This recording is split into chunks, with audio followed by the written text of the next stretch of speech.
I was very lucky enough to get a PC case that already had a power supply built into it because this is used. I got this case used. Um, and I'll be making another separate video. Uh, you guys could check it out on my website or this channel.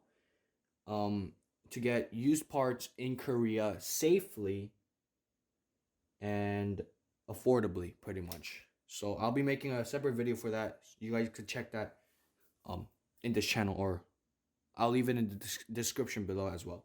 So basically, the reason why I'm very lucky is because this person didn't really do a good job of, their wires, like the organization of the wires, as you guys can see, but it's still adequate enough. um but pretty much what you have to do with the wire, I can't make a specific video, but I'll be leaving some very very good step-by-step video that I pretty much followed throughout this video to make my PC as well. um but in terms of wires, those people are probably more experienced than me, better than me at organizing. So you guys could check those people out in terms of wire organization and how to place your wires to which places. Like, there are a lot of holes here. You guys don't want to put anything on this big one because that's where the motherboard's gonna be. So in terms of these wires, you guys could go ahead and watch those videos. And I'm also going to be leaving some videos about, if you guys want to do the SATA SSDs as well as hard drives. So you guys could check it out on the external sources. But for now, I just wanted to show you guys that, um, you know, this is pretty much how mine is going to look like. And I don't think it's going to hinder any of the performance side. It may get really dusty and hard to clean in the future, but you pretty much don't have to clean the backside all the time. The only problem with this is when you upgrade, it's gonna be pretty challenging, especially when you're going from, like, let's say you wanna upgrade to an Intel one. It kind of gets very confusing. But other than that, you pretty much don't have to worry about organization, unless it's like very unorganized and wires are about to rip. You guys could just leave it like this. So I'm just gonna place all the external wires under here. Since I don't have a hard drive as well, I don't have to worry about any of the wires catching on fire because of the heat or anything. I can just place it comfortably like that. So after we've done that, I'm just gonna go ahead and close our case. But most cases are pretty similar. And this guy forgot to remove his old ISO shield.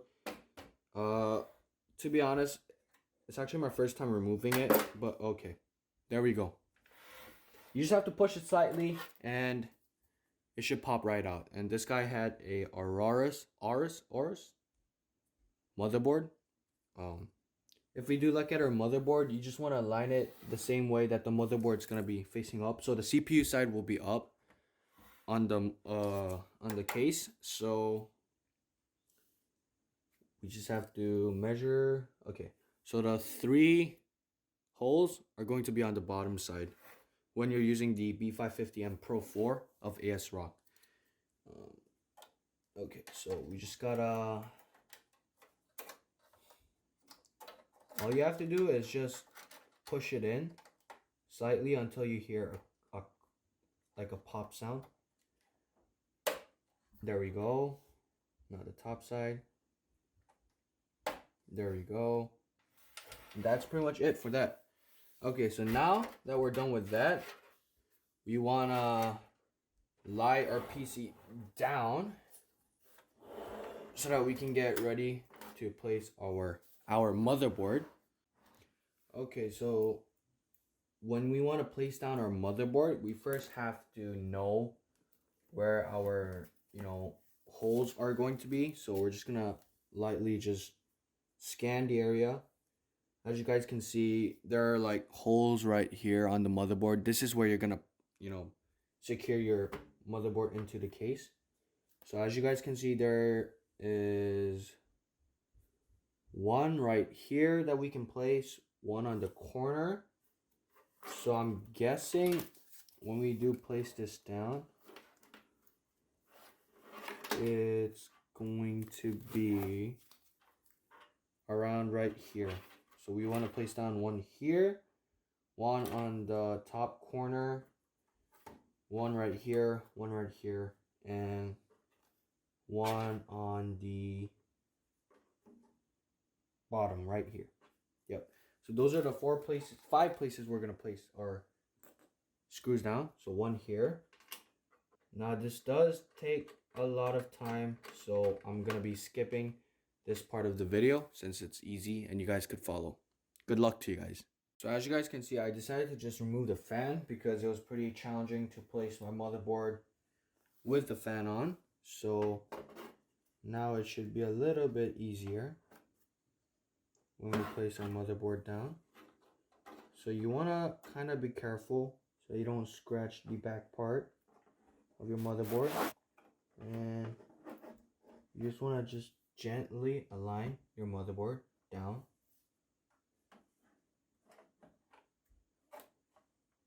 like that.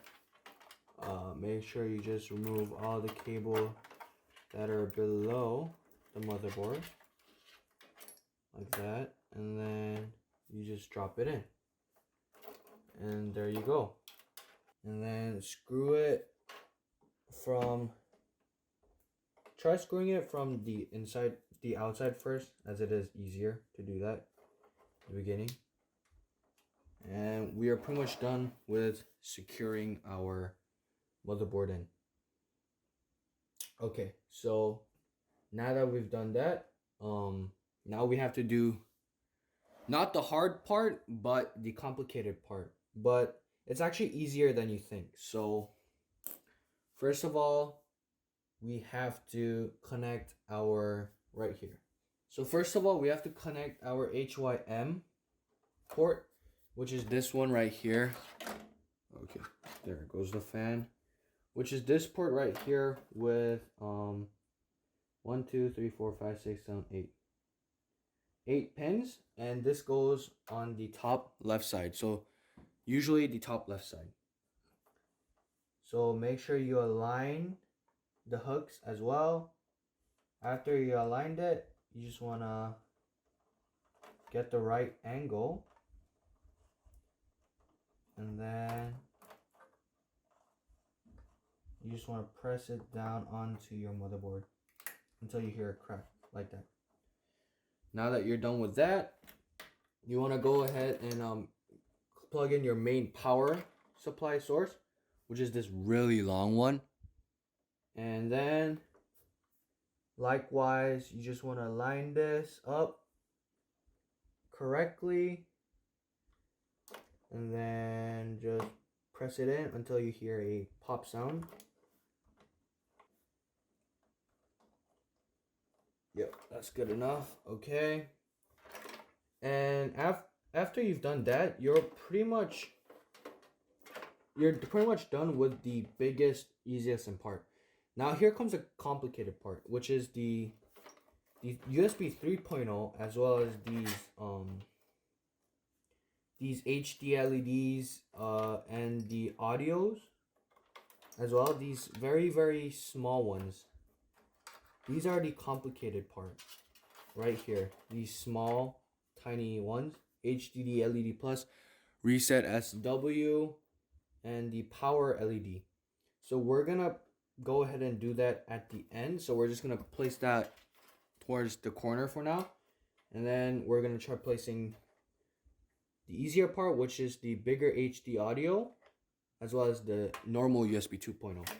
So if we look at it closely, on our motherboard right here, the bottom part, I'm gonna have an image out so that you guys can see it much clearer, but for now this is the best angle I could get. So first of all, right here it says HD audio, and our HD audio is right here. We want to make sure we align it properly, and then we're just gonna place it in like this. Okay.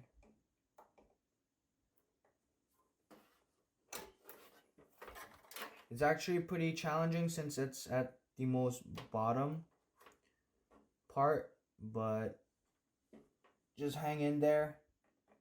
Once you have the correct, right there. There we go. Secured on. Now we go to the next one, and this one is called just a normal USB. And then we just want to press it down, secure it. Once it's secured, it's all good. We want to grab our USB 3.0. There we go. So if you look closely on these wires, there's actually a marking on the bottom part of here. So it says plus reset or plus HD LED. And you just want to make sure you put the plus signs at the right areas, and you should be good. And if you do mess up here, you don't have to worry. It's not going to destroy your PC. You might have to just, well, open up your computer, start from the beginning and stuff, but it's okay. So